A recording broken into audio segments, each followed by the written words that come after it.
Hey there guys, it's Joe with Sloppy Joe's Shred Shack, and today we are going to be checking out the BALAGUER HYPERION.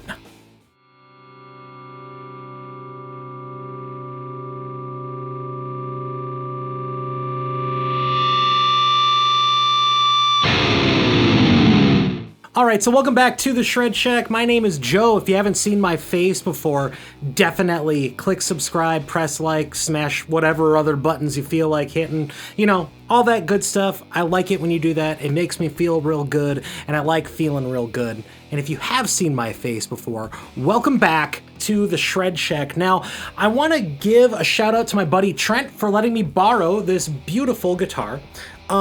It's pretty. I really like it, and I've always wanted to get my hands on a Balaguer, but just personally haven't. Luckily, Trent is the guitarist, and we play in a weird little silly emo cover band. And this is one of the guitars that he uses. He bought this a while ago. He's really put it to use here.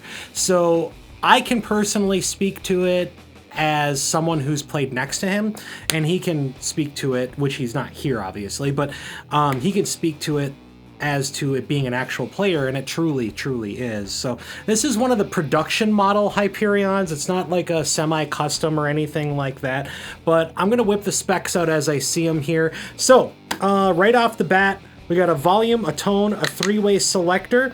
This is a Tone Pro bridge. Now, difference being, well, I guess the stop bar tail piece and all that, it's all Tone Pros, but it's got like a little Allen key to kind of like snug it down, so when you take the strings off, it doesn't go flying over, which I like that about this. It's got two humbuckers. I kind of forget what they're called, but they're called something. If I remember at some point, I will bring it up. But it's just some proprietary pickups that they have. They're really hot.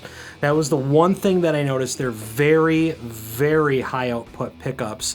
Yeah, it's a good time. 25.5-inch scale length guitar, so just pretty modern scale length there. 22 jumbo stainless steel frets.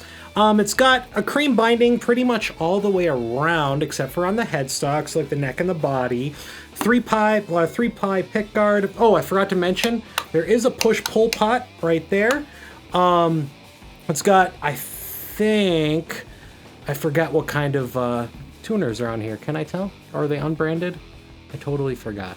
But yeah, they're 18-to-1 locking tuners, so that's pretty cool.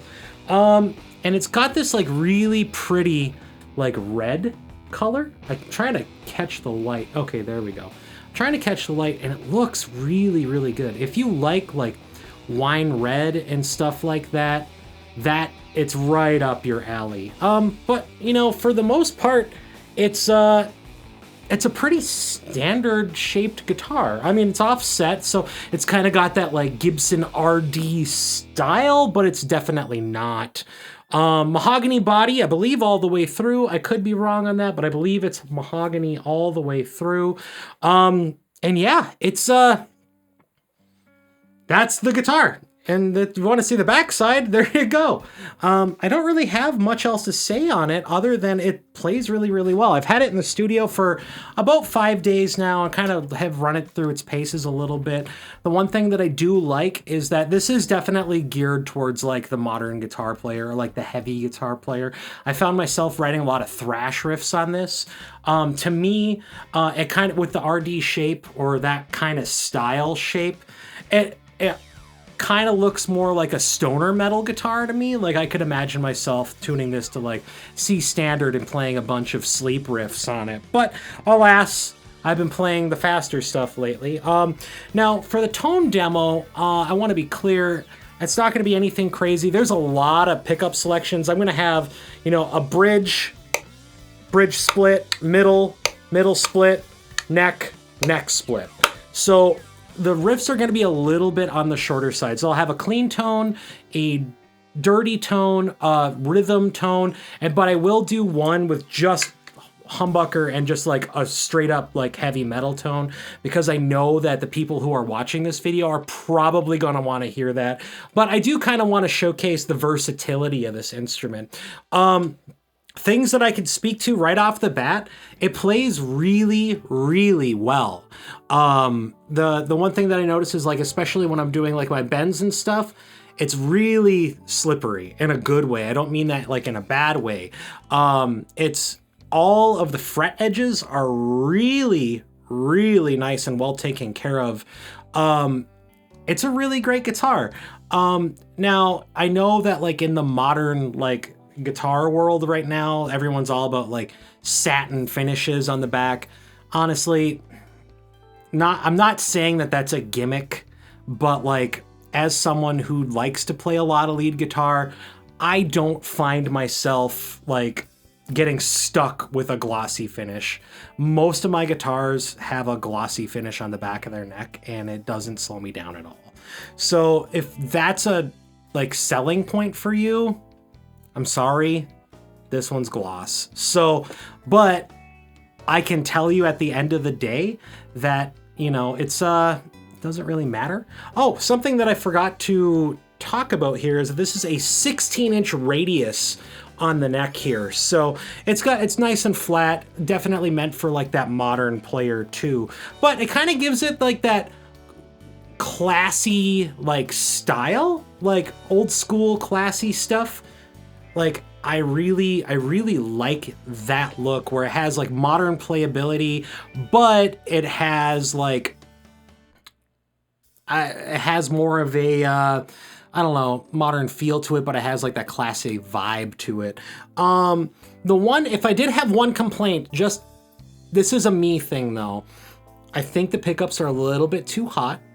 If you like hot pickups, great. I personally don't. I used to be that guy, like, it has to be like over 20,000 winds, man. But like, no, that ain't me anymore. And these are hot.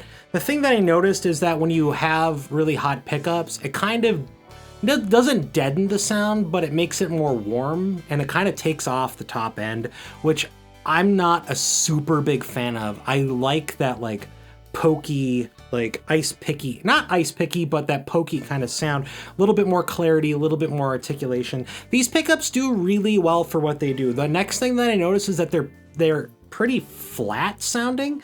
So if you're into tone shaping, I think this would be a really good pickup set for you.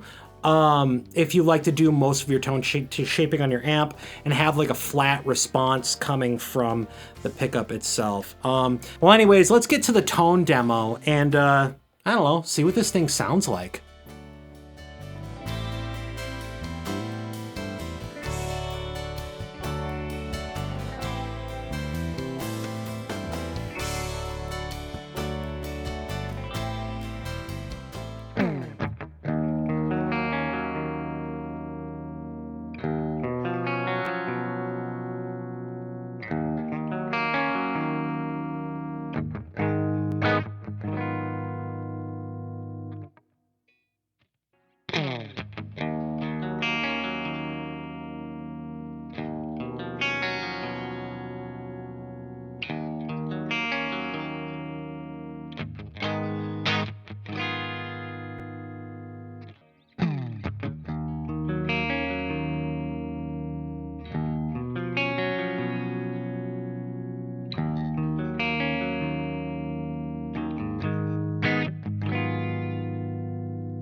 So anyways, those are the basic tones from the BALAGUER HYPERION. Again, like, I like the way that it feels. If you like shaped guitars, this is a good one. For me, I personally do. I play my guitars a lot higher than most people. And what ends up happening is, like, even if there's neck dive or something, I gotta kind of hold this because I don't have a strap on it. But I put my arm right there, and it's like a little armrest for you. And you can play your guitar, and it's really, really fun. But yeah, so for me, that's what I noticed. Also, shaped guitars, if you hold them a little bit higher, they tend to sit a little bit more farther left. So like the fret access is much better. If you like having the 12th fret, like instead of over here, like over here instead. I like that personally. As a lead guitar player myself, it feels really, really nice. If I did have one gripe about it, the pickups simply just are not my favorite. Even when I like coil split it, not great.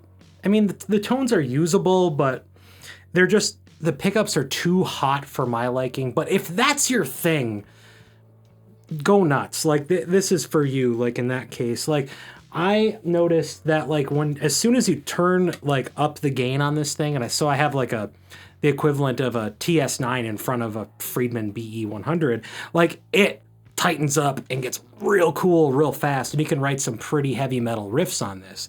But if you're doing anything outside of that, not my favorite guitar for that, but if you're playing heavy metal, this is kind of the guitar for you. But that's why I wanted to go through all the tones so you could actually hear what this thing sounds like and not just like one tone from some YouTuber on the internet, you know what I mean? So other than that, like I'd give this guitar like a solid 8.3. It's solid, like solid. It's a really nice guitar. It's well built. That's the one thing that I did appreciate about this. I have some expensive gear in my studio. This can ride along with my super expensive stuff. It can hang all frickin' day long. So, but yeah, for me, not necessarily my guitar. It would need a pickup swap. I do love the way that the body feels, and the playability of this instrument is second to none when it comes to that, like, I don't know, $1,500 to $2,500 price range. Like this is a very nice guitar. It's well manufactured. There's no flaws that I can honestly find. It's a good instrument, and my friend Trent gigs with this regularly. So it gets beaten on, and it's like in perfect condition. The only other downfall that he noticed, or that he said, was that there's no hard shell case for this, and if you are going to get one from Balaguer, the case isn't super great. It's fine at best. So, but anyways, it's a nice guitar if this is what you're looking for. I hope that you got what you were looking for out of this video. But anyways, if you want to hit me up on Instagram, definitely do that. You can follow me on Facebook. Make sure you hit that subscribe button, hit that bell notification and all that fun stuff. It makes me feel real good, and I like feeling real good. Guys, you know, be merry, have fun, and be nice to one another. That's what we're here for. I want to see these comment sections blow up with positivity one day on YouTube. That would be cool. But anyways, guys, I'll see you around. Later.